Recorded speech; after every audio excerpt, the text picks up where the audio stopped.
Hi guys, this is Jiggy, a portrait and wedding photographer from the Philippines, and welcome to the channel. So in this video, I'm finally going to be able to answer that question of what is the best camera for beginner and casual photographers.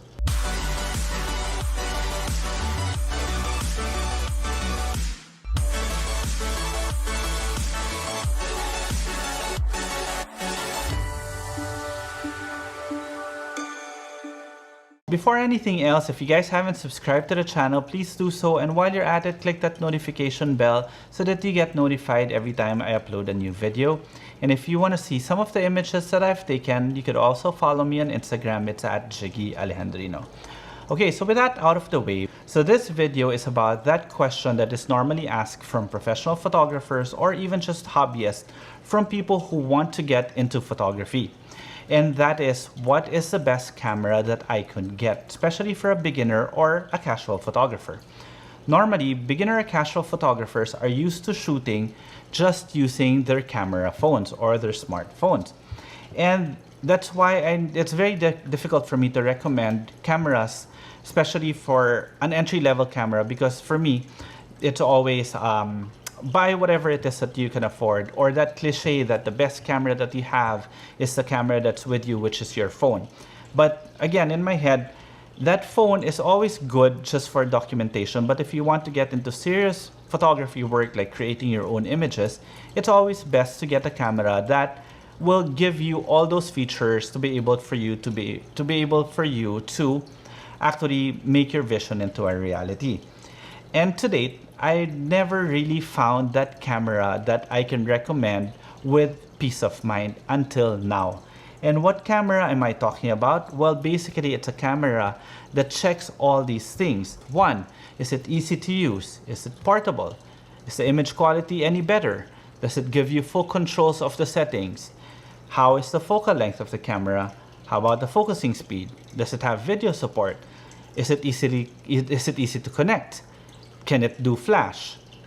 The longevity of the investment, and of course the price.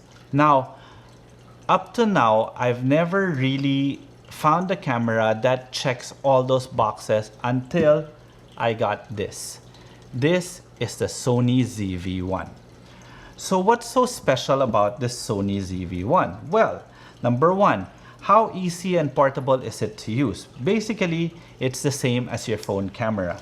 It's this small. This is your basis. This is your average 3.5 hard drive.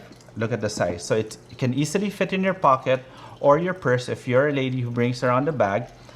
It's just very, very easy to use. It's very, very portable. Now, how easy is it to use compared to your phone camera? Well, basically, all you have to do is turn it on. It's got a flip screen also, so that it's easy for you guys to shoot at different angles like this and like that. Now, it's basically just point and shoot. All you have to do is zoom in or out and then shoot. That's how easy it is. Basically, that's how it is. And as I showed you guys earlier, it's very, very portable. But what makes this camera different from that of your phone camera is the image quality. This one comes with a 1-inch 20 megapixel sensor, which is fantastic. I've actually done a video with the big brother of this one, the Sony RX100 Mark VII, and I did some professional studio work with it. If you want to see how that performed, I'm gonna put a link in the description below. But also, be assured that I will be creating another video using this in the same way on how this one performs outdoor and indoor in terms of flash photography and how it performs with broad daylight. But as early as now, I can say that the images that you're gonna get from here is actually fantastic. Now, does it give you full control of the exposure triangle? The exposure triangle is basically the most basic of all photography principles next to composition, which is your aperture, shutter speed, and ISO. And yes, this camera is able to do that already. All you have to do is press the mode button and it gives you all the shooting modes here on the side. Now, the nice thing about this one is really it's built for beginners, because you can see that every shooting mode has a short description. Like for example, with me, I love shooting an aperture priority, and here it tells you what aperture priority does. Basically, it adjusts the aperture to change the range and focus and the amount of background blur. Small value blurs front and back, and large value makes even background in focus. So in other words, it just gives you a brief overview of what this focusing mode can do. So it kind of puts you in the shallow part of the pool. Then afterwards, I suggest you do some research in order for you to be able to maximize this flash.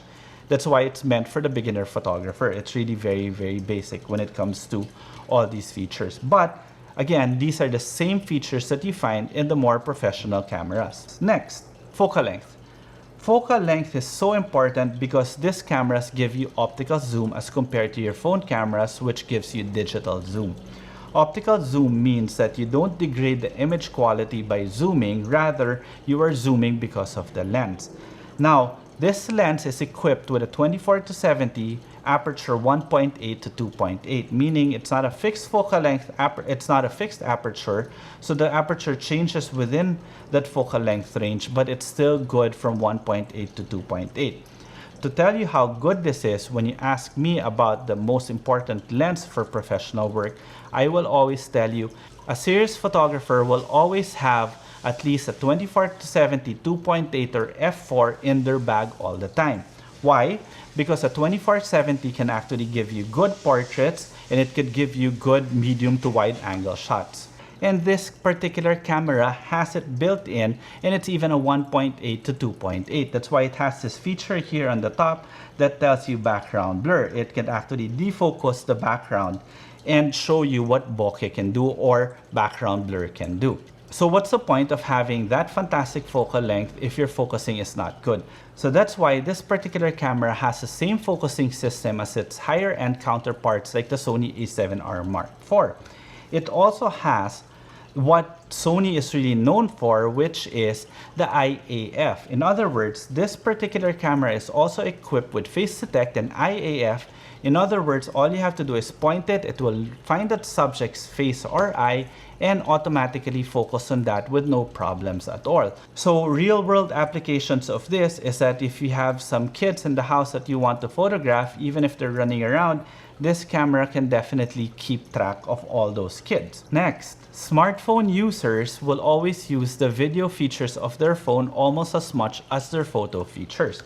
That's why this camera is also as good for video as it is for photos. As you can see, it actually has a dedicated record button here on top that when you press it, it automatically goes into video mode and starts recording.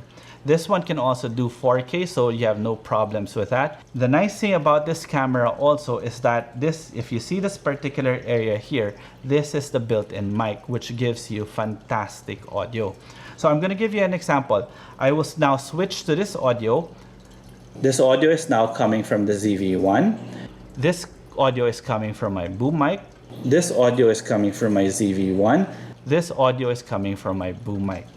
So as you can see, it's not really that big of a difference. Well, of course, there is a difference because these are professional grade equipment, but this is not bad for a compact camera like this. And it's very good already for beginner or those casual photographers. Now, since we're on the topic again of smartphones, when I would talk to my friends who are so dependent on their smartphone camera, one thing that they would tell me is that the nice thing about their phone is that the moment they're able to take a picture, they can upload it, they can send it through social media, they can send it through Viber or Messenger and share it with friends and family already.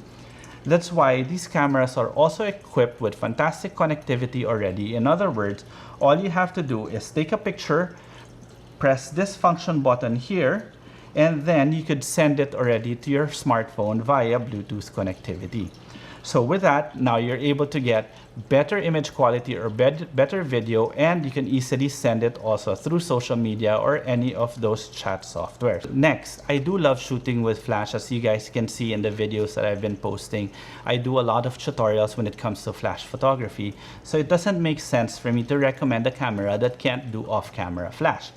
And this particular camera can do that.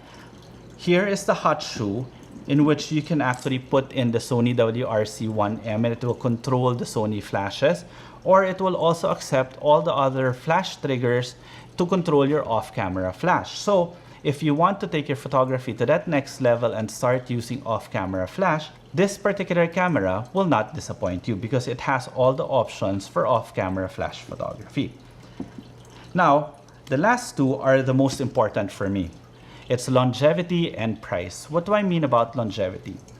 Because the biggest problem whenever you're investing in camera equipment is that it's got a lifespan. In other words, new technology starts coming out that technically your other cameras become obsolete, or you get that itch to be able to upgrade your camera or your gear. Now, that normally happens, let's say, for example, with this one. If you want to upgrade, the next logical step would be that fantastic small camera, the Sony A7C. It's a full frame camera that's interchangeable with that has an interchangeable lens system. Because this particular camera, you cannot change the lens, but as I said earlier, a 24-70 is fantastic already, especially for the casual and beginner photographers. Now, why am I talking about longevity? Because even if you decide to upgrade the system to the full frame mirrorless system with interchangeable lens, this particular camera will not go to waste. Because trust me on this, when you go to those systems and the cameras become bigger and heavier, you will always look for a competent small camera that you can bring for traveling, for events, for those night outs. And for me, my wife also loves this because it fits her purse. So when she goes out with her friends, she's got a better camera than that of her camera phone to document those said events. And lastly, price. Here in the Philippines, it is being sold at 45,000 pesos, which is roughly about $800 to $900 US. And for that price, it is actually even cheaper than your top-of-the-line smartphones. And if you want to get into photography, I think this is really the way to go, and it doesn't really break the bank. Okay? So if you have any questions with regards to this camera, feel free to leave them in the comment section below. And as you guys may know, or if you guys are familiar with the channel, I do like interacting with you guys there. So if you have any questions, just leave it there, and I'll try to get to it and answer it as soon as I can. Now, as I said earlier, if you want to see the actual demo of this particular camera in action, please do subscribe to the channel and click that notification bell so that when I upload that video, you get notified. And if you want to see some of my images, you could always follow me on Instagram. It's at Jiggy Alejandrino. Okay, till the next video.